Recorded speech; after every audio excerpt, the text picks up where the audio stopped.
Shri Subhash sugar private limited Harsani येथील शेतकरी गेल्या 15 दिवसापासून कारखान्याच्या गेट समोर उपोषणास बसलेले आहेत।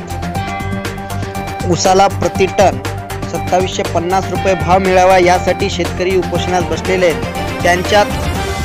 त्यांना पाठिंबा म्हणून आज नांदेड नागपूर राष्ट्रीय महामार्गावर छत्रपती शिवाजी महाराज चौक उमरखेड फाटा हदगाव इथे शेतकऱ्यांच्या वतीने रास्ता रोको आंदोलन सुद्धा करण्यात आले आहे आणि त्या शेतकऱ्याच्या आंदोलनाला पाठिंबा म्हणून हदगाव हिमायतनगर तालुक्याचे लोकनेते आदरणीय बाबूरावजी कवळीकर साहेब यांनी सुद्धा पाठिंबा दर्शविला आहे व शिवसेनेचे जिल्हा युवा अध्यक्ष कृष्णा पाटील आष्टीकर यांनी सुद्धा पाठिंबा दर्शविला आहे। शेतकऱ्याला पाठिंबा म्हणून हदगाव हिमायतनगर उमरखेड कळमनुरी येथून सुद्धा शेतकरी उपस्थित झाले होते आणि प्रशासनाच्या वतीने पोलीस बंदोबस्त सुद्धा मोठ्या प्रमाणात तैनात करण्यात आला होता। पूर्ण या शेतकऱ्याच्या सोबत आहोत आणि तुम्हाला न्याय देण्यासाठी आम्ही सदैव राहू।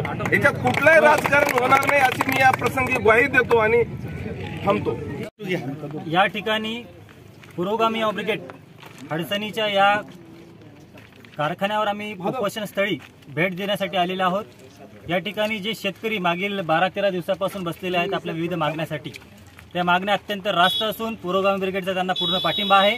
आत्ताच आम्ही इथल्या कारखान्याच्या जीएमला भेटलो असून त्यांनी आम्हाला सकारात्मक उत्तर दिले असून ते आपल्या संचालकाला ताबडतोब या ठिकाणी बोलवण्याचा पूर्ण प्रयत्न करत आहेत आणि याच्यामध्ये एक तोडगा काढून सर्व शेतकऱ्यांना न्याय देण्याचा प्रयत्न या जीएम मार्फत त्यांनी आम्हाला शब्द दिलेला आहे। जीएम यांनी जर या 2 ते 3 दिवसामध्ये संचालकाला या मंडपा ठिकाणी बोलून तोडगा नाही काढल्यास पुरोगामी ब्रिगेड आपल्या स्टाईलने आंदोलन करेल।